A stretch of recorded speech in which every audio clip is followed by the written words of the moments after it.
விஜய்க்கும் மல்லிக்கும் என் தலைமையிலேயே ஒரு கல்யாணத்தை பண்ணி வைப்போம். அந்த கல்யாணத்துக்கு நிச்சயம் மல்லி ஒத்துக்க மாட்டா. கல்யாணத்துக்கு முன்னாடியோ இல்ல தாலி கட்டுற நேரத்திலேயோ எல்லா உண்மைகளையும் நம்மள்ட்ட சொல்லிட்டு விட்டா போதும்டா சாமின்னு இந்த வீட்டை விட்டு அவன் நிச்சயம் ஓட செய்வா அப்படின்னு போதும் பொண்ணு ஒரு மிகப்பெரிய ஸ்கெட்ச் போட்டாங்க. உண்மையிலேயே இது நல்ல ஸ்கெட்ச் தான். நம்ம மல்லி இருக்கக்கூடிய சூழ்நிலைக்கு அவங்க மனவரையில உட்காரதெல்லாம் நடக்காத ஒரு விஷயம்தான். இதை கேள்விப்பட்டதுமே நிச்சயம் மல்லியால பொறுத்துக்கவே முடியாது. இந்த விஷயத்தை என்னால பொறுத்துக்க முடியாது, என்னால மனவரைக்கெல்லாம் வரவே முடியாது, நீங்க உங்க சித்திக்கிட்டையும் அக்கா கிட்டையும் தயவு செஞ்சு உண்மையை சொல்லிடுங்க அப்படின்னு மல்லியே நம்ம ஹீரோ விஜயை கட்டாயப்படுத்த போறாங்க. அந்த வகையில போதும் பொண்ணு போட்ட திட்டம் பிரமாதமான திட்டம் தான். ஆனா இதுல நிறைய குளறுபடிகள் நடக்க போகுது. அது போதும் பொண்ணு எதிர்பார்க்காத வகையில நடக்க போறது வெறும் பொம்மை கல்யாணம் தான். அந்த கல்யாணத்தை சாதகமா வச்சு நினைச்ச காரியத்தை எல்லாத்தையும் நமக்கு சாதகமா பண்ணிக்கலாம் அப்படின்னு திட்டம் போட்டுக்கிட்டு இருக்காங்க.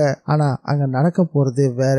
இப்ப வரைக்குமே வெண்பாவை எல்லாரும் ரொம்ப சாதாரணமா தான் நினைச்சிட்டு இருக்காங்க. வெண்பா தன்னுடைய உண்மையான பிடிவாதத்தை இன்னும் காட்டின மாதிரி எனக்கு தெரியல. குறிப்பா அம்மா விஷயத்துல அவ ரொம்ப பிடிவாதமா தான் இருக்கா. இந்த விஷயங்கள அப்பப்போ அவ வெளிக்காட்டவும் தான் செய்யறா. ஆனா இது விஜய்க்கும் மல்லிக்கும் மட்டுமே தெரிஞ்ச உண்மை. மத்த யாருக்கும் வெண்பாவுடைய இன்னொரு பக்கம் தெரியவே தெரியாது. ஒருவேளை நம்ம மல்லி மனவரைக்கும் வர வேண்டிய ஒரு கட்டாயம் ஏற்பட்டா விஜய்க்கும் மல்லிக்கும் கல்யாணம் நடக்கிறது உறுதி. இப்படி ஒரு சந்தர்ப்பத்துக்காக தான் வித்யா அம்மாவும் அன்னபூர்ணி அம்மாவும் காத்துக்கிட்டு இருக்காங்கன்ற இன்னொரு விஷயத்த நம்ம மறக்கவே கூடாது. என்னைக்கு வித்யா அம்மா மல்லிய பார்த்தாங்களோ அன்னைக்கே முடிவு பண்ணிட்டாங்க. கல்யாணம்னு ஒண்ணு விஜய்க்கு பண்ணி வச்சோம்னா அது மல்லி கூட தான்றத முடிவும் பண்ணிட்டாங்க. இந்த விஷயத்த அன்னபூர்ணி அம்மாட்ட பேசவும் செஞ்சிருக்காங்க. அப்படி பார்த்தா போதும் பொண்ணு ஏற்பாடு பண்ண போற இந்த கல்யாணத்தை நடத்தியே ஆகணும்னு மறைமுகமா வெண்பாவை தூண்டி விட்டு இந்த கல்யாணத்தை நடத்தி வைக்க போறாங்க அன்னபூர்ணி அம்மாவும் வித்யாவும். நம்ம ஹீரோ விஜய்க்கும் மல்லிக்கும் போதும் பொண்ணு ஏற்பாடு பண்ண போற பொம்மை கல்யாணம் உண்மையான கல்யாணமா மாற போகுதுன்னு நீங்க நினைக்கிறீங்களா?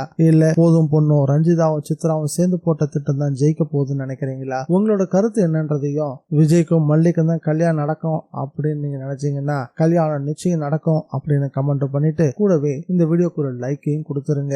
வணக்கம் மக்களே, welcome to TN Vijay review. நம்ம சேனலுக்கு நீங்க ஃபர்ஸ்ட் டைம் வந்திருக்கீங்கன்னா சப்ஸ்கிரைப் பட்டனை பிரஸ் பண்ணி நம்ம சேனலுக்கு சப்போர்ட் பண்ணுங்க.